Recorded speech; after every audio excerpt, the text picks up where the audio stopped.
BJP के एक सांसद ये कह रहे हैं कि मैं ब्राह्मण होकर के ओबीसी की बात कर रहा हूं। मैं हिंदुस्तानी हूं इसलिए इस देश के लोगों की बात कर रहा हूं। मैं इस देश का रहने वाला हूं इसलिए इस देश के लोगों की बात कर रहा हूं। आपको शर्म आनी चाहिए, आपको शर्म आनी चाहिए। समता मूलक समाज की स्थापना करते हुए अगर हम लोग यहाँ पे एक समाज के, एक देश के लिए यहाँ पे इकट्ठा होकर के अगर अपनी बात रख रहे हैं और आपको उसके अंदर जातवाद मानसिकता झलक रही है, तो ये बीजेपी का असली चेहरा दिखाने का काम कर रही है। मैं आपके माध्यम से बताऊंगा, जहां एक तरफ ये कहा जाता है कि आर्थिक रूप से पिछड़े वर्गों को, सामाजिक रूप से पिछड़े वर्गों को नौकरियों में आरक्षण देकर के एक समता मूलक समाज की स्थापना की जाए, वहीं दूसरी तरफ हमें ये देखने को मिलता है कि जितनी भी सरकारी नौकरियां हैं उनको कम कर दिया करते चले जा रहे हैं सरकार के द्वारा। उत्तर प्रदेश में ही अगर आप देखेंगे तो हर जगह जहां पे भी आरक्षण, चाहे वो मेडिकल कॉलेजेस में टीचरों के पद पर हो, प्रोफेसरों के पद पर हो, वहां पे आरक्षण खास तौर से ओबीसी वर्ग के आरक्षणों को पूरी तरह से लुप्त कर दिया गया है। उनको इस सरकार ने खाने का काम किया है और दूसरी तरफ ढिंडोरा पीटते हैं कि ये ओबीसी वर्गों के साथ पूरी मजबूती से लगे हुए हैं। आप देखेंगे चाहे वार्ड बॉय, नर्सेस, जो कि अभी कोरोना काल में जिन्होंने ज्यादा से ज्यादा काम किया और जान जोखिम में डालने का काम किया, उनकी भी नौकरियां सरकारी नौकरियों से हटा करके सीधे सीधे संविदा पे देने का काम किया गया है, जो कि निजीकरण के तहत होता है। इसमें कौन सा ओबीसी आरक्षण लागू होगा, मैं आपके माध्यम से सरकार से पूछना चाहता हूं। 97% नौकरियां प्राइवेट सेक्टर में हैं,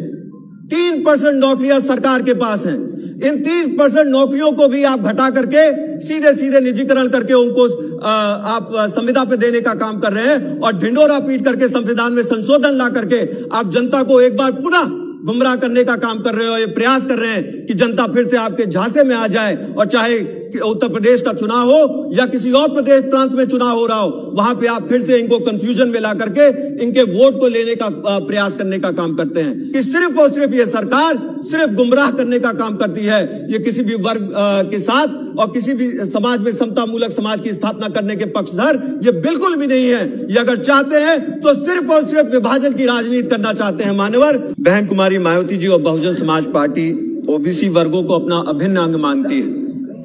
और बीएसपी इन वर्गों के उत्थान के लिए पूरे जी जान से समर्पित है। इसी सोच के तहत संविधान के 127वें संशोधन बिल, जो राज्य सरकारों द्वारा ओबीसी के पहचान करने और इनकी सूची बनाने के अधिकार देती है, इस बिल का पुरजोर समर्थन बहुजन समाज पार्टी करती है। किंतु माननीय अधिष्ठाता महोदय, यहां आज इस विषय पर चर्चा होते हुए हमें आरक्षण के महत्व पर और उसके उद्देश्यों पर भी चर्चा करना अत्यंत ही जरूरी हो जाता है। बाबा साहब ने संविधान में समता मूलक समाज की स्थापना करने के लिए आरक्षण का प्राविधान किया था और आज उनके इस उद्देश्य से सामाजिक और आर्थिक रूप से वंचित वर्गों को आरक्षण देकर के समाज में एक अग्रसर स्थिति बनाने के लिए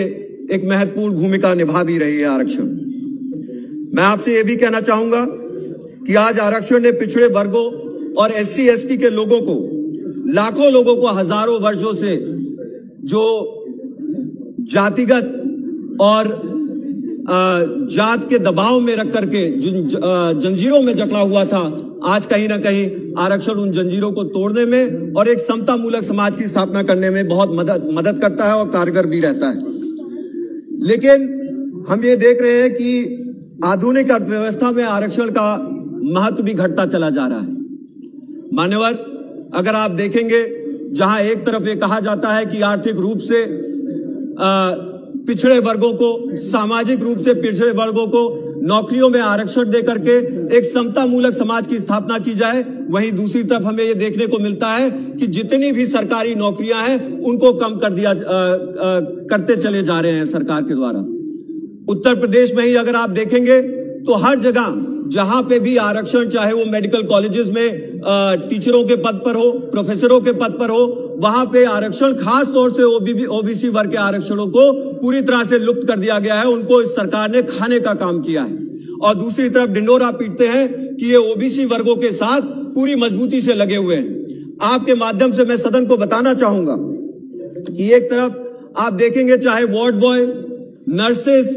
जो कि अभी कोरोना काल में जिन्होंने ज्यादा से ज्यादा काम किया और जान जोखिम में डालने का काम किया, उनकी भी नौकरियां सरकारी नौकरियों से हटा करके सीधे सीधे संविदा पे देने का काम किया गया है, जो कि निजीकरण के तहत होता है। इसमें कौन सा ओबीसी आरक्षण लागू होगा, मैं आपके माध्यम से सरकार से पूछना चाहता हूं। 97% नौकरियां प्राइवेट सेक्टर में हैं, 3% नौकरियां सरकार के पास हैं। इन 30% नौकरियों को भी आप घटा करके सीधे सीधे निजीकरण करके उनको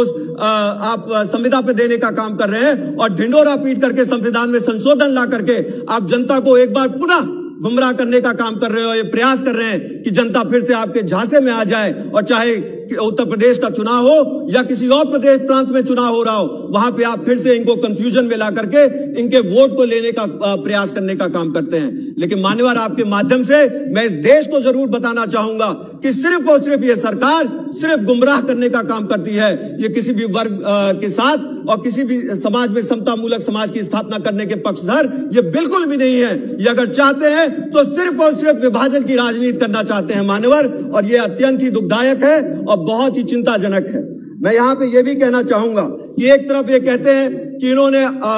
आर्थिक रूप से पिछड़े श्रवण समाज के लोगों को भी आरक्षण देने का काम किया है। मैं पूछना चाहता हूं कि आप एक तरफ ये ढिंडोरा तो जरूर पीट देते हैं, लेकिन आरक्षण को लेकर के जहां पे नौकरियां कम हो रही हैं, वहां पे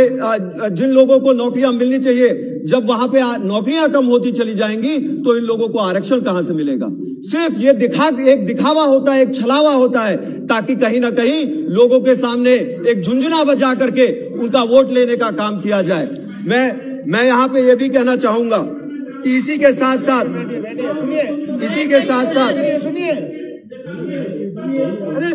बैठिए मान्यवर, अगर ये जातवादी राजनीति से पीड़ित नहीं है तो ये क्या है। आज इनको सबसे ज्यादा दुख इस विषय पर हो रहा है कि यहाँ पे बहुजन समाज पार्टी अपना पक्ष रख रही है। दूसरा, मैं ये भी पूछना चाहता हूँ कि अगर ये विभाजनकारी और जातवादी राजनीति नहीं है तो इसके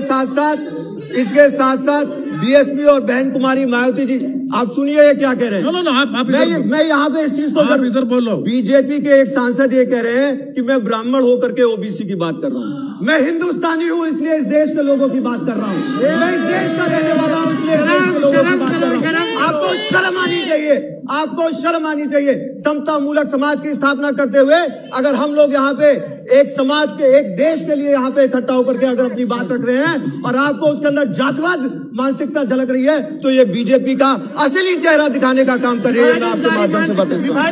एक विभाजनकारी मानसिकता के तहत आज इनका पर्दाफाश होने का काम हो रहा है। मान्यवर, मैं यहाँ पे ये भी कहना चाहूंगा, यदि ये जनगणना नहीं होती है तो देश के हजारों ओबीसी समाज के लोगों के साथ इस जनगणना से उनको वंचित रखना ये बहुत ही सरासर अन्याय है, क्योंकि ये उनके अधिकारों से उनको वंचित करने का काम करता है यदि ये जनगणना उनके सामने नहीं रखी जाती है। इसी के साथ साथ मैं ये भी कहना चाहूंगा कि आज सत्ता प्राप्त करने के लिए सत्तारूढ़ के दल यहाँ पे निरंतर जातवादी मानसिकता के तहत साम दाम दंड भेद का इस्तेमाल करते हैं और इसमें कोई शर्म नहीं करते, चाहे वो धर्म के नाम पर नफरत फैलाना हो या फिर आरक्षण को लेकर के वोटों की सौदेबाजी करना हो। जैसा कि हमने देखा कि एक भ्रम फैला करके, चाहे वो श्रमण समाज, चाहे ओबीसी समाज, इन सभी लोगों को झुंझुना दे करके और पर्दे के पीछे नौकरियों का सफाया करके ये सरकार उनको सिर्फ और सिर्फ छल और अंधकार में डालने का काम करती है। मैं अंत में यही कहना चाहूंगा मान्यवर कि यहाँ पे ये भी याद करना चाहिए और खास तौर से ओबीसी समाज के लोगों को कि मान्यवर काशीराम साहब जी ने इसी दिल्ली राजधानी के अंदर जंतर मंतर में सन 1990 के दशक में जब ये वीपी सिंह की सरकार थी और मंडल कमीशन की रिपोर्ट लागू करने के लिए धरना देने का काम किया था और उसी के साथ साथ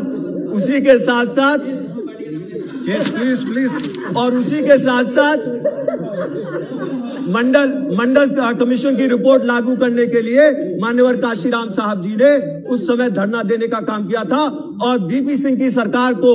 ये हिदायत दी थी कि यदि उनको अपनी सरकार बचानी है तो उन्हें मंडल कमीशन की रिपोर्ट लागू करनी होगी, और जिसके फलस्वरूप आज उनको आरक्षण मिलने का काम हो रहा है। यह बहुजन समाज पार्टी की प्रतिबद्धता है कि एक समता मूलक समाज की स्थापना हो और इसके लिए पूरी ताकत से बहुजन समाज पार्टी निरंतर लगती रहेगी। और उसी के साथ साथ मैं अंत में यही कहना चाहूंगा कि आपके माध्यम से कहना जरूरी है मान्यवर कि जातवाद के अंधकार से उभरने के लिए, सीट से बोलो, जातवाद के अंधकार से उभरने के लिए, कि इस देश में एक समता मूलक की स्थापना करने के लिए हम लोगों को ये बहुत जरूरी है कि हम समान अवसर हर वर्गों को देने का काम करें। और उसके लिए मान्यवर हमें विभाजनकारी राजनीति नहीं करना है, हमें लोगों की नौकरियों के साथ छल कपट नहीं करना है, लेकिन समाज को अग्रसर बनाने के लिए, एक समता मूलक समाज की स्थापना करने के लिए सर्वजन हिताय सर्वजन नारे के तहत जिसपे बहन कुमारी मायावती जी चलने का काम करती है, उस पर इस पार्टी को भी चलने का काम करना होगा। और तभी एक समाज की स्थापना हो पाएगी जिसमें सभी लोगों को बराबरी मिलेगा, सभी लोगों को समान अवसर मिलेंगे और इस देश का उत्थान होगा। आपने मुझे बोलने का मौका दिया, मैं इसके लिए आपका आभारी हूं। जय भीम, जय भारत, जय हिंद। धन्यवाद। श्री अखिलेश यादव जी।